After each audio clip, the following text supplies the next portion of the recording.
Hello friends, today I'd like you to imagine that you're learning to play a musical instrument. You're sitting on your chair with your clarinet in your hand or your guitar or whatever, and you're practicing your scales, your arpeggios, your chords. You've perhaps got a music stand in front of you with some simple tunes and you're trying to master them. And as you're playing, you're concentrating very hard. Let's say you're playing the guitar and you hit a chord, the chord of F, and it doesn't sound quite right, and you realise it really needs to be F seventh, so you try again and practice it over and over till you get it right. Or you're playing the clarinet, you're playing a tune in the key of, let's say, G, and all of a sudden you hit an F natural note because you've forgotten that in the key of G, Fs have to be sharp. So you go back and play it again and it sounds better next time, and with more practice you improve. So that's what it's like playing as one person alone. You're doing your best to get things right, you're going back over things, you're giving it what I might call a single consciousness level of concentration. But now imagine yourself in total contrast being a member of the band Tuba and you're in the middle of a performance. Now let's take for example Max, who's playing perhaps the banjo or perhaps the guitar. Now he's already mastered all that stuff that you've been practicing at home. It's already in his head. To some extent he's already on automatic pilot. He knows that for the next 4 beats on the banjo it's got to be F seventh, and then he's got 2 beats of B flat minor and 2 beats of E flat. He knows that's coming. He's played it so many times he can almost do it in his sleep. And if you were Craig, for example, on the clarinet, you're decorating Shay's melodies or you're making up a solo, and already you know the melody pretty well and can play it easily, and you've internalised the sequence of chords. So again, for harmonising, you've got all the basics in your head, and at that level of consciousness you're okay. But now what have you got to add to play in that band? Remember, you're playing with 6, 7 or 8 musicians. That the important thing is that you have got to sound like one band, not 8 separate musicians. You've got to play as if the music's being produced by a single mind. So it's very important that you not only do your stuff that you've learned and practiced so hard, but you also listen very, very carefully to all the other players and to what is going on in the rest of the band, so that you can respond with nice little decorative phrases or harmonising, perhaps long notes, this sort of thing. Now I would call this dual consciousness, because to be a musician in that kind of band you need the 2 types of consciousness. First of all, what you are having to play, what your role is. Most traditional jazz musicians can do that, but then you need a very high level of that second consciousness of intensely listening to the players around you and making sure that your contribution fits in perfectly with theirs. Now, to appreciate that dual consciousness in practice, I would like to play for you a video that I took in New Orleans in Royal Street quite a few years ago. It's the band playing Coquette with Erica as the singer. And what happens in this performance is they play through the tune 5 times and then they play just the second half of it to finish. So in other words, you get 5.5 choruses. And to appreciate this dual consciousness, can I just give you a few things to listen out for? In the first chorus, notice that it's basically Shay playing the melody, but listen to how Thomas on the saxophone plays some lovely fitting bass notes, and Craig meanwhile is decorating beautifully on the clarinet, and even Todd, notice his harmonising, especially in the middle 8, some nice long notes. Then in the second chorus, Erica takes over singing, and as so often happens when she's singing, you really must admire Shay's support on the cornet, using her mute. It just blends beautifully with Erica's singing, and it's hard to imagine what's going on in Shay's mind, but it's that dual consciousness at its very, very best. Every note she plays dovetails beautifully with what Erica does. Then we have a third chorus where Thomas leads, and I'd like you to notice in that one how Shay and Craig are concentrating very hard, listening to his phrases, and they are responding with phrases of their own. And then in the fourth chorus, they do some interesting things. Craig and Shay trade fours in the first half, which again requires concentration and trying to respond appropriately to the other one's phrases. And you'll notice that Todd is very alert to be ready to take on the middle eight as a solo.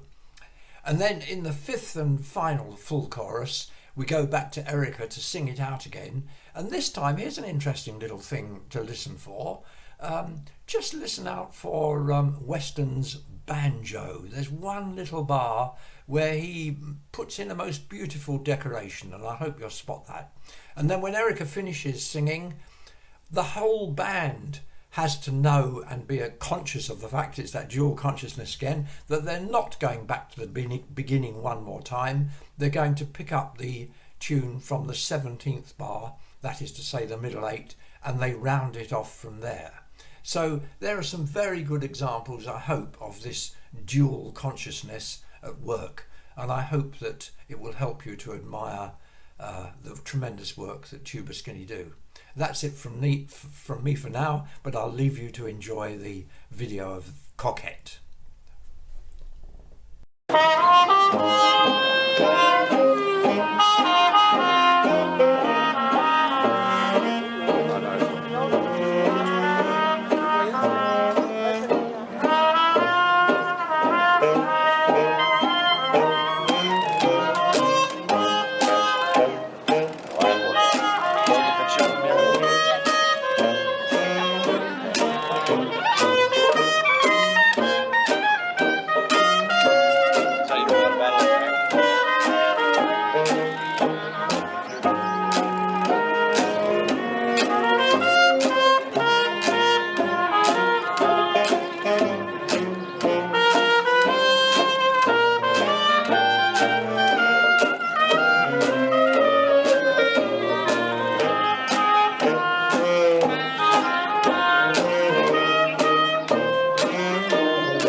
One